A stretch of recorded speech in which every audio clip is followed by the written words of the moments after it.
Bon, je connais pas mal d'entre vous, et ceux qui ne me connaissent pas, je me présente, je m'appelle Jean Pélissier. Ça fait plus de 25 ans, 28 ans que je fais du cabinet en médecine chinoise traditionnelle. Et j'ai eu la chance donc d'être formé par le professeur Léon Coquen, avec qui on a fait 11 années d'études en médecine chinoise. On a étudié 3 années de base, 5 années de cancérologie, 2 années sur les maladies mentales et émotionnelles, 2 années sur l'hypertension artérielle et le rhumatisme. Et si vous voulez, dans cet enseignement, on a eu autant d'enseignements côté thérapie. On est obligatoirement homme orchestre en tant que médecin de médecine chinoise. On est aussi bien acupuncteur, pharmacologue, psychothérapeute, diététicien, chiropracteur, masseur. On a appris tout cela pour traiter quelqu'un, mais après, dans un deuxième temps, on va tenter d'appliquer, et ce qui est peut-être le plus important en médecine chinoise, les méthodes Yang Sheng, que sont les méthodes de prévention en médecine chinoise. Partant du principe que le corps n'a pas été construit pour tomber malade, mais pour s'auto-guérir en permanence. Et la conférence d'aujourd'hui, donc, va toucher dans, si vous voulez, dans le phénomène le plus important dans ces méthodes Yang Sheng, que sont les méthodes de psychothérapie. Et je vais tenter de vous expliquer ce dont il s'agit au travers de ce propos sur la colère. Alors, en gros, si vous voulez, pour vous donner l'importance, par exemple, de cette conférence aujourd'hui, on peut avoir la meilleure diététique du monde et quand même tomber malade. Et dans l'ordre d'apparition des pathologies, la diététique, c'est ça, la gestion de son corps au travers des exercices internes, de la respiration, relaxation, qigong, c'est ça. Au travers de la gestion des émotions, c'est cela. Ça veut tout simplement dire qu'en réalité, une des premières causes de pathologie, d'apparition de pathologies internes, sont justement le fait de ne pas connaître, de ne pas devenir spectateur de son état, de ne pas connaître ces liens qu'il y a entre le fonctionnement de l'organisme et le fonctionnement des émotions. Alors je suis obligé un petit peu de faire un tout petit retour en arrière et de vous expliquer très très rapidement comment fonctionne le corps au travers de la médecine chinoise pour que vous compreniez comment on peut intégrer les émotions avec le fonctionnement de nos organes. Et on peut considérer comme ça que le corps fonctionne un peu comme un ordinateur. Et un ordinateur, vous avez une mémoire centrale et puis des logiciels informatiques. Et on a comme cela ces logiciels informatiques qui permettent d'accéder à la mémoire centrale. Notre corps, la mémoire centrale, c'est le cerveau avec les milliards de connexions et les possibilités infinies. Et pour accéder à ces données, on a 5 logiciels informatiques, 5 programmes informatiques que sont le programme des poumons, le programme du cœur, le programme de la rate pancréas, le programme du foie et le programme des reins. Alors, l'avantage de parler de programme, nous en médecine chinoise, on va parler d'énergie de l'organe qui prévoit avant la structure, avant la matière.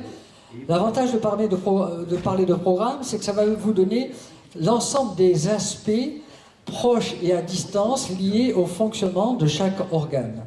On a par exemple à peu près 950 symptômes possibles, que ce soit des symptômes physiques, mentaux et émotionnels, et aucun symptôme en médecine chinoise n'est dans la nature. Il est obligatoirement relié à un dysfonctionnement d'un ou plusieurs de ces logiciels. Ceci étant dit, donc, on peut considérer la chose suivante, c'est que la grande différence entre la médecine allopathique et la médecine chinoise, quand on parle d'émotionnel ou du déroulement de la pensée, c'est qu'on a trop tendance en Occident à placer l'émotionnel et la pensée uniquement au niveau du cerveau, de la mémoire centrale de l'ordinateur. Mais en médecine chinoise, c'est l'inverse que l'on va faire. On va considérer que le cerveau est juste un réceptacle énergétique et qu'en réalité, ce qui va diriger le fonctionnement de chacune des parties du déroulement de la pensée, a fortiori de chacune de nos émotions, c'est justement chacun des 5 logiciels organes. Alors, puisque plus vous avancerez en médecine chinoise, plus vous allez comprendre que tout fonctionne par 5. Eh bien, puisque l'on a 5 logiciels organes, on va avoir comme cela 5 familles d'émotions. Et on va comme cela mettre la tristesse en relation avec les poumons, on va mettre la peur, le stress, l'angoisse en relation avec l'énergie des reins, la joie, on va le mettre en relation avec le cœur, la réminiscence, ressasser le passé, un peu la dépression, est à mettre en relation avec la rate pancréas. Et le foie, lui, va gouverner ce que l'on appelle, et c'est le thème de la conférence aujourd'hui, la colère. Ça veut tout simplement dire, quand je fais ce relationnel entre émotion et fonctionnement des organes, c'est que le corps, pour vivre et survivre, a besoin de ce type d'émotion, mais en quantité spécifique qui ne doit pas dépasser un certain quota pour ne pas se retourner contre l'organe. Si j'avais par exemple à vous faire aujourd'hui un cours sur la diététique, et si j'avais à parler des 5 saveurs, chacune des saveurs est à mettre en relation avec chaque organe, eh bien je pourrais vous tenir exactement le même discours. La dangerosité ne vient pas de l'émotion elle-même, mais à partir du moment où cette émotion n'est pas trop forte, est équivalente aux 4 autres émotions, ça ne pose aucun problème au corps. Si je vous dis cela, c'est qu'en médecine chinoise, il n'est pas question pour nous de devenir des êtres émotionnels sans émotion, puisque les émotions sont justement le ferment du fonctionnement de notre organisme. Il est bon d'avoir un peu peur de temps en temps pour pouvoir se bouger, il est bon d'avoir un peu de tristesse, mais tout cela doit être totalement épisodique et ne doit pas être violent d'un seul coup. En effet, la dangerosité vient du fait qu'à partir du moment où une émotion est en permanence au-dessus de toutes les émotions, à ce moment-là, elle se retourne contre l'organe et elle va devenir pathologique pour l'organe. De même que si une émotion est trop violente d'un seul coup, une très grande peur peut vous déclencher une crise de sciatique 2 ou 3 jours après, un très grand choc émotionnel peut, surtout au niveau de la rate pancréas, peut vous déclencher un diabète quelques jours après. On peut avoir comme cela, à cause de trop fortes et trop violentes émotions d'un seul coup, avoir déclenché un déséquilibre total au niveau de l'énergie de l'organe auquel correspond l'émotion. Une grosse joie, par exemple, vous venez de gagner au loto, paf, vous aviez déjà le feu du cœur présent, et bien vous faites une crise cardiaque du fait d'un feu du cœur qui monte. Bon, j'ai un bon cœur, je peux gagner au loto. Et donc, il faut comprendre cela, une émotion ne doit jamais être au-dessus de chaque des 4 autres familles d'émotions, et une émotion ne doit pas être violente d'un seul coup, sous peine de détruire l'organe. Mais ce qui est vrai dans un sens, l'est aussi dans l'autre. Et là aussi, il faut le comprendre. Je m'explique. Quand vous avez un déséquilibre au niveau d'un logiciel organe, eh bien, vous allez générer de façon anormale l'émotion qui correspond à cet organe. Et alors bientôt, on va petit à petit arriver au logiciel foie, puisque le thème de la conférence aujourd'hui est la colère. Eh bien, maintenant, vous savez que la colère est à mettre en relation avec l'énergie du foie. Si vous avez déjà un foie tendu, eh bien, vous allez plus que quelqu'un d'autre vous mettre plus facilement en colère. Tout ce que je suis en train de vous dire est très très important parce que petit à petit, grâce à cette connaissance, vous allez, et on en reviendra après, vous allez devenir spectateur de votre émotion et vous n'allez plus rentrer dans le jeu de l'émotion. Alors, on va juste donner quelques causes de tension du foie qui peuvent déclencher de la tension nerveuse. Par exemple, quand vous prenez trop de sucre rapide, vous savez que ça se transforme en graisse qui vont être stockées au niveau du foie. C'est une cause d'engorgement au niveau du foie, de même que quand on prend trop d'alcool, de même que quand on prend trop de graisses saturées qui viennent entartrer et encrasser le foie. Tout cela va être autant de facteurs, par exemple diététiques, d'engorgement du foie qui fait que plus que quelqu'un d'autre, eh bien, vous allez avoir cette tension nerveuse. On sait très bien que l'alcoolique, par exemple, eh bien, ça va être quelqu'un de très tendu, nerveux, coléreux. Il y a aussi une partie héréditaire qui peut entrer en jeu. C'est-à-dire que des gens naissent avec un foie tendu. De naissance, si vous êtes né de 3 générations antérieure d'alcoolique, et bien il est évident que vous allez naître avec un foie déjà au préalablement tendu, et déjà depuis tout petit, vous êtes enclin à être plus tendu, nerveux, avoir des insomnies de 3 heures du matin qui appartiennent au foie, etc., que d'autres personnes. Et l'avantage en médecine chinoise, c'est que quand on le sait déjà de façon très précoce, si on met ce qu'il faut dans son mode de vie au quotidien, eh bien on évite que ces prédispositions remontent à la surface et fassent que vous soyez taxé comme ça pendant toute votre vie de quelqu'un de nerveux, tendu, coléreux. Donc vous voyez que ça marche dans les deux sens. Mais là je ne vous parle que du logiciel foie, mais je suis obligé d'aller un tout petit peu plus loin et de vous expliquer que les logiciels sont interdépendants, c'est-à-dire que les logiciels ne peuvent pas fonctionner indépendamment l'un de l'autre. Et je suis obligé de vous reprendre une phrase comme ça du Neiching, cette phrase du Neiching qui dit que l'eau des reins nourrit le bois du foie. Bon, ça paraît très ésotérique. Qu'est-ce qu'il me raconte là? L'eau des reins nourrit le bois du foie. Mais pour comprendre comment fonctionne l'intérieur de notre organisme, on a mis en relation comme ça les éléments de la nature avec le fonctionnement de chaque logiciel organe. Et on a dit que le foie était à mettre en relation avec le bois, et que l'eau était à mettre en relation avec l'énergie des reins. Et dans la nature, quand le bois du foie, le bois de l'arbre, vient prendre ses racines dans l'eau des reins, s'il y a pas assez d'eau, le bois est sec et s'enflamme facilement. Et bien dans notre organisme, c'est la même chose. Quand l'énergie des reins est trop faible, trop affaiblie, quand elle n'arrive plus à nourrir le bois du foie, le foie s'enflamme facilement. S'enflammer facilement, c'est la colère, c'est la tension nerveuse. Et quand vous allez apprendre, comme je vous ai dit tout à l'heure, que la peur, le stress, l'angoisse vont mettre à mal l'énergie des reins, plus vous avez ces émotions qui transparaissent dans votre vie au quotidien, plus votre énergie des reins est affaiblie, moins votre foie est contrôlé, et plus vous allez être tendu, nerveux. C'est facile à comprendre. Regardez, le matin, enfin, vous avez dormi normalement, vous avez rechargé votre batterie des reins, le matin, vous êtes relativement en forme, et puis petit à petit, quelle que soit l'activité que vous mettiez en œuvre dans la journée, digestion y comprise, vous allez pomper sur votre énergie des reins, sur votre batterie des reins. Et en fin d'après-midi, votre batterie, la plupart du temps, est à plat. La batterie des reins à plat, ça veut dire quoi? C'est qu'elle ne peut plus contrôler effectivement le foie. Et c'est le soir qu'on est le plus tendu, le plus nerveux, qu'on a le moins de patience avec nos enfants. C'est le soir que se font les grands combats, les grandes violences, les grandes colères. Quand il y a de la casse, c'est le soir que ça se produit, et jamais le matin.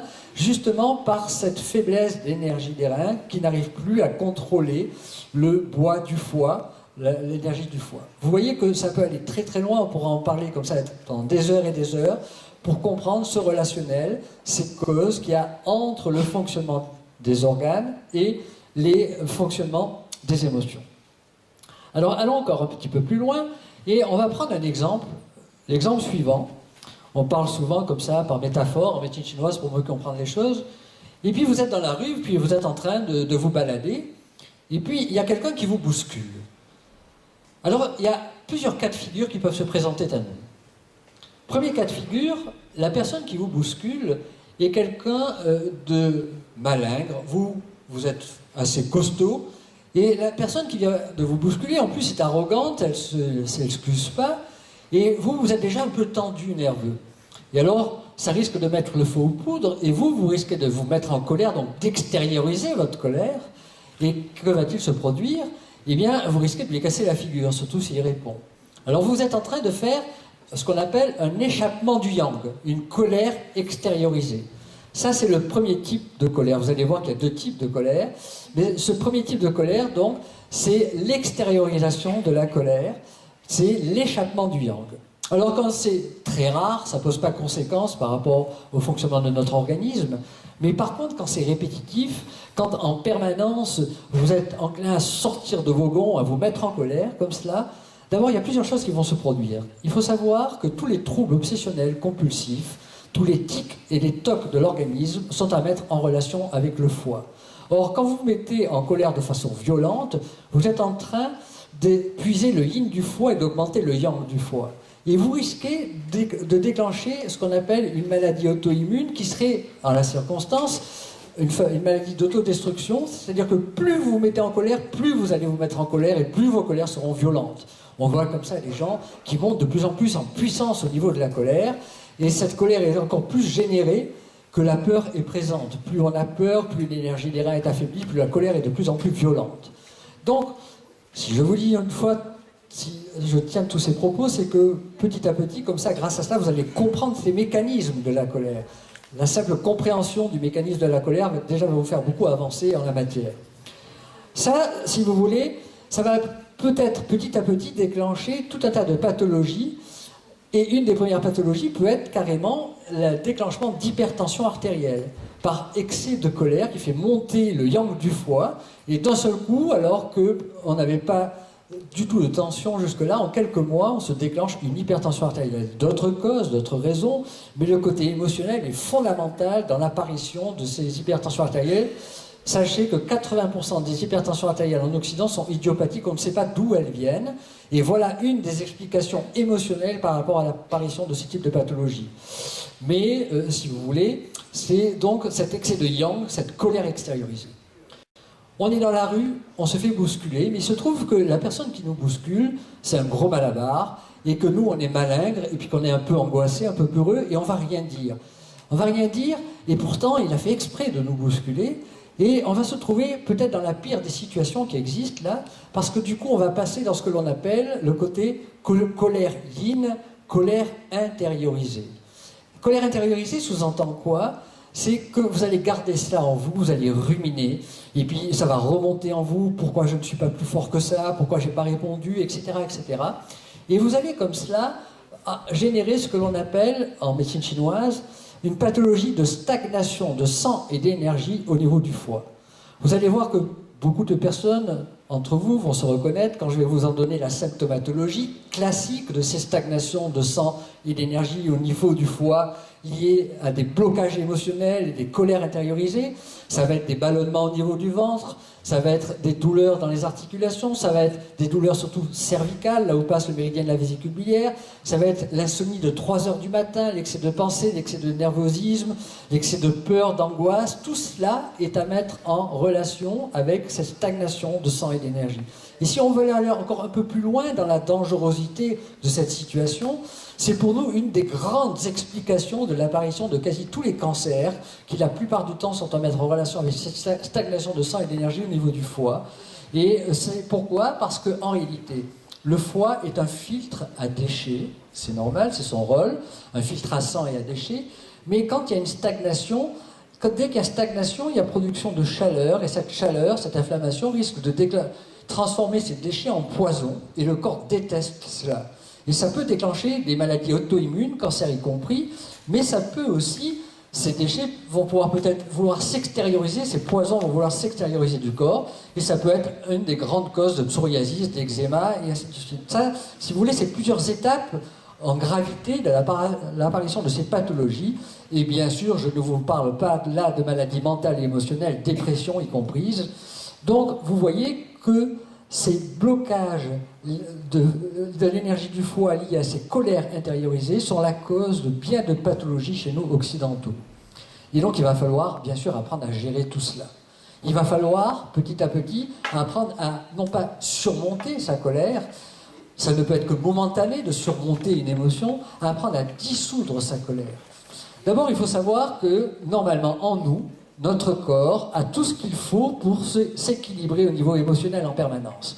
Le grand but de la médecine chinoise, c'est d'appliquer des méthodes qu'on appelle Yang Cheng, les méthodes de préservation de la vie, qui ont comme seul et unique but de recharger votre batterie des reins. Et quand votre batterie des reins est complètement rechargée, et bien du coup, c'est votre corps qui s'auto-guérit, qui s'auto-contrôle et qui trouve son équilibre. Mais nous, en tant qu'êtres pensants, en tant qu'êtres émotionnels, nous pouvons avoir notre mot à dire, entre guillemets, par rapport à cette gestion des émotions.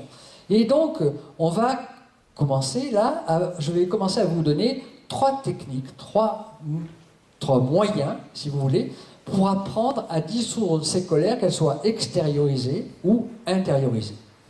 Et donc, on va se retrouver toujours dans le même cas de figure, on est dans la rue, on vous bouscule, mais vous commencez à avoir la connaissance. Vous commencez à comprendre la dangerosité de la colère extériorisée, quand elle est répétitive ou quand elle est trop violente, et vous commencez à comprendre l'extrême dangerosité de la colère intériorisée. Et donc la personne vous a bousculé, et là, eh bien, vous avez le médicament en médecine chinoise, qui malheureusement est un mot qui a été trop employé à tort et à travers, qui est un peu galvaudé, qui a été pris par certaines philosophies comme axe central, bien que en médecine chinoise ça soit considéré comme un mot fondamental, et on va y revenir. Et si vous voulez, le premier antidote de la colère en médecine chinoise, en psychothérapie chinoise, eh bien c'est le pardon. Et le pardon, il va falloir comprendre ce qu'est le pardon, réellement, en profondeur. Le pardon, qu'il soit extériorisé ou intériorisé, peut-être c'est aussi important, les deux côtés, les deux facettes du pardon, eh bien c'est un véritable médicament. Pourquoi? On vient de vous bousculer. Vous avez cette connaissance intuitive, parce que maintenant vous n'avez même plus besoin d'y réfléchir, vous allez pardonner à la personne instantanément, vous passez votre chemin. Pourquoi? Il y a 3 raisons pour lesquelles il faut le faire. Première raison, si la personne n'a pas fait exprès, ben vous avez eu raison de lui pardonner, et puis c'est terminé, vous continuez votre chemin, vous n'allez pas, vous, en plus, lui demander de s'excuser, parce qu'elle n'a pas fait exprès de vous bousculer. Si elle est bien élevée, elle va s'excuser, mais si elle ne s'excuse pas, c'est son problème, vous continuez. Elle a fait exprès de le faire. Et vous le savez qu'elle a fait exprès de le faire. Et c'est là peut-être beaucoup plus compliqué. Vous lui pardonnez, mais pourquoi vous allez lui pardonner? Ben parce que vous connaissez un petit peu, un tant soit peu, la philosophie de la vie. Et vous savez bien, quand vous regardez les gens autour de vous vivre, vous savez très bien que quand on a commis des actes volontaires dans la négativité, eh ben ça se retourne comme un boomerang toujours vers nous, enfin, vers la personne qui a émis cet acte de négativité. Et donc, tôt ou tard, entre guillemets, puisque vous n'avez pas à le souhaiter, il le paiera. Hein. Et c'est-à-dire que ça devient son propre problème. Donc vous avez raison de lui pardonner, parce qu'en réalité, si vous lui pardonnez, c'est un médicament que vous êtes en train, vous, de vous donner. C'est-à-dire que quand vous réfléchissez, quand quelqu'un vous fait du mal, surtout de manière assez violente, eh bien, il vous fait du mal 2 fois. La première fois sur le moment même, où il va vous déclencher des insomnies pendant des semaines et des semaines, où vous allez avoir vos douleurs au niveau du ventre, vos colères intériorisées, arrêter de digérer, choper la première gastro qui passe dans le passage, etc. Mais après, surtout quand c'est vraiment ancré au niveau de votre foie et que c'est une colère intériorisée, eh bien, le jour où 3 ou 4 ans après, vous vous déclenchez un cancer du sein du côté gauche, par exemple, eh bien, on peut totalement faire le lien de causalité par rapport à ces événements. Donc, il a gagné une 2e fois, parce qu'il est en train de vous faire une 2e fois du mal. Or, si vous avez cette culture du pardon, hein, qui est très compliquée à mettre en œuvre, parce que c'est 20-30 fois dans la journée, eh bien, que va-t-il arriver? Et ça ne va pas rester en vous, vous passez votre chemin, vous êtes là, et c'est terminé. Et du coup, ça devient le problème de cette personne. C'est vraiment un axe central dont notre maître, le professeur Léon Cohen, avait énormément insisté là-dessus. On a eu des cours et des cours sur le pardon, et c'est quelque chose qu'il faut cultiver, comprendre pourquoi on le met en œuvre, et quand vous l'avez compris, eh ben, c'est d'autant plus facile de le mettre en œuvre. Alors bien sûr, il y a une 4e étape, mais celle-là, elle nous appartient que très difficilement. Quelqu'un vous bouscule, vous êtes dans la rue, non seulement vous lui avez déjà pardonné, mais en plus, comme vous êtes plus ou moins thérapeute de l'âme ou de l'esprit ou du corps, eh bien vous allez essayer de comprendre pourquoi elle a fait cet acte-là, et vous allez lui donner toutes les circonstances atténuantes, et même pourquoi pas l'aider au travers de vos propres connaissances. Mais on n'est pas tous des saints. Déjà, le simple fait de pardonner peut être une excellente chose. Et vous verrez que ces pardons, eh bien, doivent se faire la plupart du temps dans le milieu familial, parce que c'est là où on rencontre les 80% de pathologies que l'on a en cabinet. C'est extrêmement compliqué, mais quand on arrive à comprendre la dangerosité pour votre propre corps, puisque vous êtes en train de vous ruiner en médicaments, en assurance et tout, alors que vous comprenez que juste un simple mot comme cela, vraiment mis en œuvre en interne de façon profonde, est capable d'empêcher l'apparition d'immenses pathologies internes. Mais ça, si vous voulez, c'est une des méthodes en médecine chinoise pour, entre guillemets, gérer sa colère. Il y en a une autre de méthode, c'est ce que vous êtes en train de faire là maintenant. Qu'est-ce que vous êtes en train de faire? Vous êtes tout simplement en train d'avoir accès à la connaissance, comme moi j'ai eu aussi accès progressivement à la connaissance. Et le simple fait d'avoir accès à la connaissance fait que petit à petit, eh bien, vous allez d'abord savoir ce qu'est la colère au début. Quand on se met en colère, on ne sait pas d'où ça vient. Maintenant, vous allez savoir d'où ça vient. Vous allez comprendre petit à petit, quand vous allez lire un peu plus, eh bien, qu'il est normal que le jour de, messieurs, mesdames, vous allez me remercier, qu'il est normal que le jour de son ovulation, ou au moment où on a ses règles, c'est un effondrement du yin des reins naturel, physiologique qui se fait. Quand on a cet effondrement de l'énergie des reins, le foie n'est plus contrôlé, et c'est normal, surtout s'il y a déjà une faiblesse de l'énergie des reins, qu'à ces périodes on soit tendu, nerveux, coléreux. Donc les hommes sont obligés de pardonner à leurs femmes quand elles sont tendues à ces moments-là. Vous avez la connaissance, vous savez d'où vient cette nervosité, cette colère. Et petit à petit, tout événement de vie va pouvoir vous permettre de comprendre pourquoi quoi. Eh bien, la colère, c'est pas du tout une maladie. La colère, c'est un symptôme, signal d'alarme émis par le corps, comme sont tous les symptômes signaux d'alarme, disant qu'il y a un dysfonctionnement quelque part, ou un dysfonctionnement au niveau de l'énergie des reins, ou pourquoi pas un dysfonctionnement au niveau de la tension du foie, de l'énergie du foie. Et vous allez, comme ça, petit à petit, devenir spectateur de votre état par rapport à cette connaissance. Donc, le premier moyen, l'antidote rapide, c'est le pardon. Le deuxième moyen, c'est l'accès à la connaissance qui vous permet de savoir pourquoi vous êtes dans ces états de nervosité ponctuelle ou plus ou moins chronique. Et en connaissant la dangerosité, eh bien, vous allez être encore plus enclin à mettre les méthodes en œuvre. Et il y a bien sûr le troisième moyen pour pouvoir apprendre à gérer cette émotion-là, comme toutes les émotions d'ailleurs. Ce troisième moyen, si vous voulez, est un peu plus compliqué à mettre en œuvre, parce que ça demande peut-être un peu plus de travail, mais en même temps, ce travail-là que vous allez mettre en œuvre au quotidien va avoir aussi comme but ultime de recharger votre batterie d'airain, votre énergie d'airain. Tout à l'heure, je vous disais que quand cette énergie d'airain était complètement rechargée, eh bien, votre corps de lui-même s'autorégulait.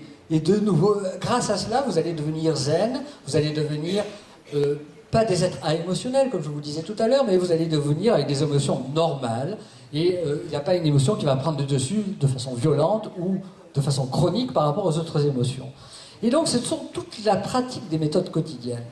Et le véritable moyen ultime pour apprendre à gérer ses émotions, colère y comprises, c'est d'apprendre progressivement à vivre en pleine conscience chaque instant présent. Là aussi, c'est un terme qui a été galvaudé, qu'on balance dans toutes les philosophies, mais c'est un thème qui est le plus important peut-être de tous les enseignements traditionnels, quels qu'ils soient, que l'on puisse comprendre, assimiler et mettre en œuvre, sauf que cela, ça demande un peu plus de travail, un peu plus de temps. Pardonner, c'est assez rapide, quand on a vraiment compris la puissance de ce mot. Par contre, les techniques pour apprendre à vivre en pleine conscience chaque instant présent sont un peu plus compliquées. Alors, vous allez tout de suite penser à quoi? À la méditation. La méditation est l'acte ultime qui va vous permettre d'apprendre à vivre en pleine conscience chaque instant présent. Vous savez d'abord, le temps, c'est quoi? Le temps, eh bien, c'est un passage entre deux opposés qui s'appellent le yin et le yang, le passé et l'avenir. C'est parce qu'il y a un passé et un avenir qu'il y a le temps. Mais entre le passé et l'avenir, il y a quelque chose. Il y a c'est de plus en plus rétréci, mais on est dans le temps présent, là, c'est quand même du temps. Alors les neurobiologistes ont essayé de comprendre cela et ont découvert qu'on pensait en permanence, mais qu'entre deux pensées, il y avait quelques millisecondes où il n'y avait rien. Pour les bouddhistes, peut-être que ça serait le non-temps. Et d'ailleurs, le but ultime de la méditation serait d'élargir le temps entre deux pensées et d'arriver dans ce non-temps. Mais nous, avant d'arriver à ce genre de choses, il faudrait des années, des générations peut-être, et des heures de pratique quotidienne. Donc on ne peut pas vraiment y toucher, c'est un peu utopique. Et donc on va essayer de trouver notre astuce, entre guillemets. Alors on va considérer que la conscience de l'instant présent, c'est quand même encore du temps, mais c'est quand même un instant, une instantanéité présente. Et vous êtes là, moi je suis là en train de vous parler, mais pendant que je suis en train de vous parler, je me regarde en train de me parler. Tiens, celui qui me regarde, lui, il n'a rien.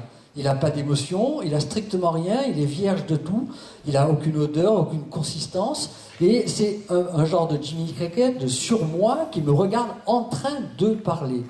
Eh bien ça se cultive petit à petit. Ça se cultive d'abord, pourquoi pas par la pratique de ce que l'on appelle Qigong, par la pratique de relaxation et tout.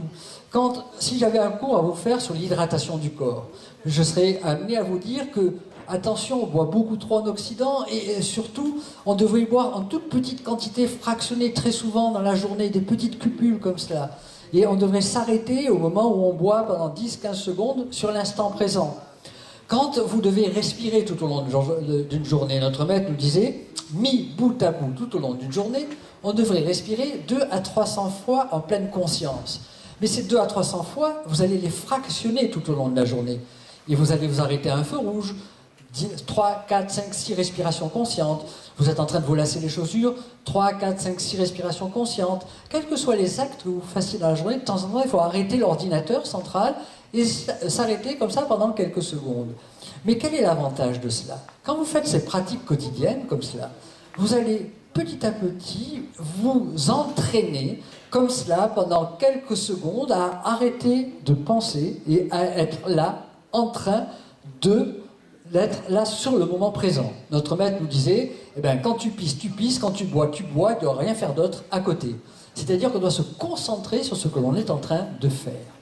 Et alors, quand on arrive à le faire, cela au bout de quelques mois de pratique quotidienne, par ces micro-arrêts, pluri-arrêts dans la journée, eh bien, que va-t-il arriver? À un certain moment, on va devenir spectateur de ce qu'on est en train de faire. Et là où je veux en venir, c'est que quand on va parler d'une émotion, quelle qu'elle soit, ben, il faut savoir qu'on en est l'écrivain, le scénariste, le réalisateur, le metteur en scène, et on va comme ça progressivement faire monter la mayonnaise de l'émotion jusqu'à arriver à ce que tout casse d'un seul coup. Hein. Et ben, une petite histoire comme ça va vous détendre avec cette chaleur interne. Le meilleur moyen de résister à la chaleur, c'est de ne pas y résister, de l'accepter et de respirer et de ventiler intérieurement. Et du coup, comme cela, on peut, parce qu'il fait très chaud. Et donc, une petite histoire, vous avez une personne comme ça qui tombe en pleine campagne, et il vient de crever. Alors, il vient de crever, donc il a peur, il est angoissé, et en plus, il ouvre le capot, et puis il n'a plus le cric. Sa femme avait crevé quelque temps avant et a oublié de remettre le cric. Donc il commence à se mettre en colère contre sa femme, à pester, et dire comment je vais faire, etc. Et puis il voit une maison allumée, une ferme qui est allumée à quelques centaines de mètres, et il dit, bon, ben, je vais demander au fermier s'il peut me prêter un cric. Et il commence, mais alors, il a eu peur, il est très angoissé, et en plus il est de tempérament bileux. Le tempérament bileux, c'est le foie vésicule biliaire, la colère, le foie, et donc il est déjà très nerveux. Et puis il va commencer à se faire des films. L'émotion commence à monter en mayonnaise. Et il va se dire, mais peut-être qu'il y a un chien qui va m'attaquer, là, je sais pas, et j'ai pas prévenu, j'ai pas de lampe de poche, rien du tout. Bon, il se raisonne, il continue, et puis il continue à se monter le bourbichon, et puis il se dit, oh là là, mais peut-être la personne va croire que c'est un voleur, donc elle va me tirer un coup de fusil dans le ventre. Bon, il arrive à se calmer et tout, et puis il avance, et puis comme ça, de fil en aiguille, il se monte, il arrive devant la porte, il tape, la personne lui ouvre, et il lui dit, eh ben, de toute façon, votre cric, j'en ai pas besoin, et il s'en va. C'est-à-dire que là, ce qui vient de se construire, là, je pourrais vous faire un même schéma sur la jalousie, ou sur tout un tas d'autres facteurs émotionnels qui peuvent monter comme ça en puissance, il vient de se créer une autodestruction uniquement par l'excès de pensée. Vous, petit à petit, en ayant appris à vivre chaque instant présent, qu'est-ce qui va arriver? Vous allez être capable, et c'est là où je veux en venir, de vous arrêter à la première image de la colère. C'est-à-dire que, avant que la première déclenche une deuxième, déclenche une troisième, et puis que ça monte, et que tout explose, et qu'en pleine réunion de famille, vous disiez merde à la belle-mère ou à la fille ou n'importe quoi, et c'est un mot qui a été balancé pour toute la vie, parce que les mots qu'on balance comme ça, c'est définitif, eh bien, vous savez vous arrêter à la première image, à respirer, vous détendre, et vous avez donc là créé un antidote à cette colère naissante. D'autant plus que vous en connaissez tous les rouages de cette colère. Et ça, on ne peut le faire que quand on a cette capacité de vivre en pleine conscience chaque instant présent. Mais ça, c'est valable pour toutes les émotions. Et c'est pour ça que quand on voit un maître qui travaille cela, on dit, tiens, il est zen, celui-là. Je sais qu'il ne se mettra jamais en colère, qu'il n'a pas vraiment de peur, pas d'angoisse. Si, il a toutes ces émotions, mais ces émotions sont minimes, sont juste ce qu'il faut pour bien faire fonctionner le métabolisme de l'organisme, mais ils ne viennent pas prendre le devant de tous les autres fonctionnements émotionnels. Et voilà donc, vous avez là entre les mains trois méthodes, entre guillemets, qui peuvent vous permettre effectivement de gérer la colère. Alors il y a bien sûr des moments où c'est trop violent, où la personne est déjà très très en colère. Alors notre maître nous avait donné un truc comme cela, c'est que quand vous savez que ça va exploser, que vous êtes prêt à casser la figure de la personne ou à balancer le mot qu'il ne faut pas, eh bien, puisque vous avez quand même la connaissance et que vous essayez de gérer cela, il faut juste s'asseoir. Qu'est-ce que c'est que la colère? C'est l'extériorisation du yang. Eh bien, il faut se mordre la lèvre inférieure, comme ça. Le simple fait de se mordre, ça va vous faire revenir l'énergie à l'intérieur du corps et vous recentrer. Et ensuite, vous baissez les épaules, vous ouvrez les mains, parce que les mains sont fermées, les épaules sont montées, et vous respirez 2 ou 3 fois, donc tout ça, ça demande 15 secondes. Vous respirez 2 ou 3 fois par le ventre, ça masse le foie. Vous êtes en train de vous sauver pour toute une vie par rapport aux mots que vous auriez balancés. Et c'est très très important, ça si vous voulez, c'est quand la colère est à 90-95% et qu'elle va partir et qu'on ne va plus pouvoir l'arrêter. Et voilà donc une méthode. Alors vous, je vais vous donner une autre méthode par exemple, c'est vous par rapport à la colère, parce qu'il y a un lien direct entre vous et quelqu'un d'autre, et on peut, de par nos propres émotions, gérer les émotions des autres. Et vous êtes dans un bar, par exemple, et dans ce bar, il y a quelqu'un qui va tout casser. Vous le voyez, il monte en puissance, il va tout casser, mais vous êtes là, tranquille, vous n'avez pas peur, vous n'êtes pas du tout angoissé.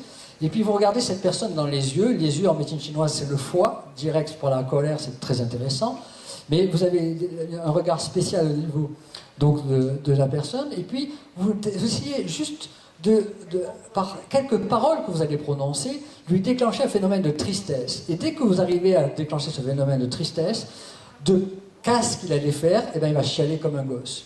Vous êtes en train de mettre en œuvre le relationnel qui est entre les différents logiciels organes. On dit en médecine chinoise que le poumon contrôle le foie, la tristesse appartient au poumon, le foie c'est la colère, la tristesse vient de vaincre la colère, et vous venez de véritablement transformer la colère en tristesse chez la personne pour éviter qu'elle casse tout.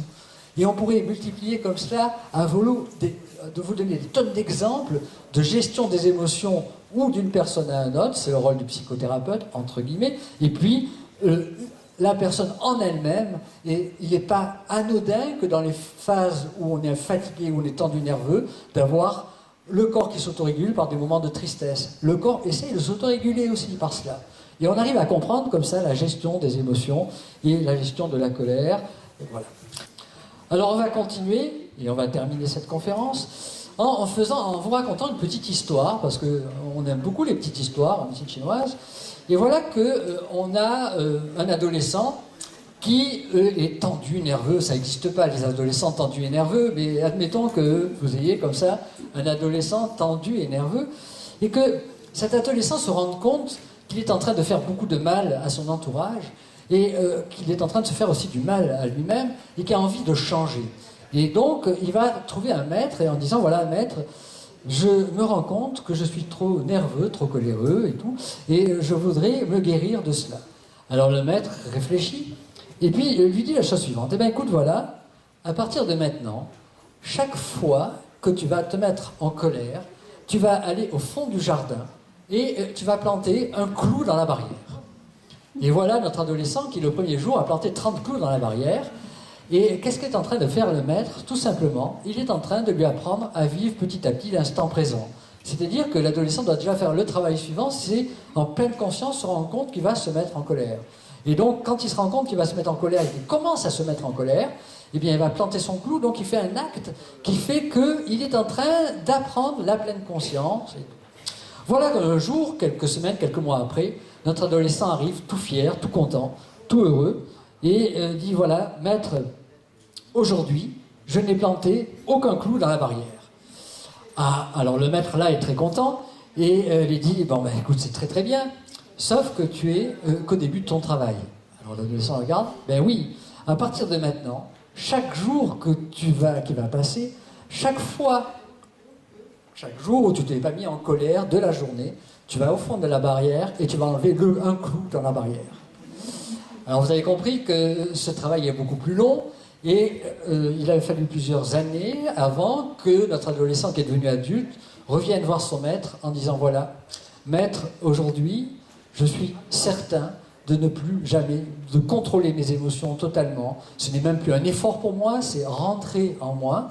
Et je tenais à vous remercier par rapport à tout ce travail que j'ai pu faire. Et on voit, quand on voit cet adulte, qu'il est devenu complètement zen et qu'il peut effectivement, qu'il est l'incarnation de ce qu'on appelle gérer ses émotions par rapport à sa zénéité, entre guillemets. Et il dit cela à son maître. Son maître lui dit, mais... Parce qu'il est un peu taquin, le maître. Il dit, mais pourquoi tu as fait tout ce travail? C'est bien de se mettre en colère de temps en temps, etc. Alors, l'adolescent ne comprend plus grand-chose. Et le maître vient, et puis il le prend, et il l'amène avec lui au fond du jardin, voir sa barrière, et il lui dit, écoute, regarde la barrière.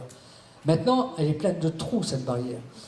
Ces trous, c'est quoi? C'est toutes les cicatrices indélébiles et définitives que tu as fait aux personnes contre lesquelles tu t'es mis en colère, ou que tu as fait à l'intérieur de toi. Et si tu as fait tout ce travail-là, en réalité, c'est justement pour éviter de faire ce type de cicatrices. Voilà donc, c'est un peu la conclusion que je voulais vous faire par rapport à cette conférence. Il est fondamental, non seulement par rapport à sa propre santé, puisque maintenant vous avez compris que ce soit la colère extériorisée ou intériorisée, il faut la comprendre, cette colère, comme un symptôme, signal d'alarme, et tout mettre en œuvre pour, dans l'urgence, pouvoir le faire disparaître, et en profondeur, grâce à la recharge de la batterie des reins, pouvoir faire que le corps se rééquilibre et qu'on n'ait plus ce tempérament de nervosité. c'est la première chose. Mais en plus, si vous le faites, c'est pour arrêter effectivement et de blesser votre entourage de façon définitive et de laisser des cicatrices, donc en interne ou en externe. Voilà. On peut se retrouver donc au stand B17 et je suis là jusqu'à demain soir. Je vous remercie beaucoup pour votre écoute. Désolé pour cette chaleur et à bientôt. Au revoir.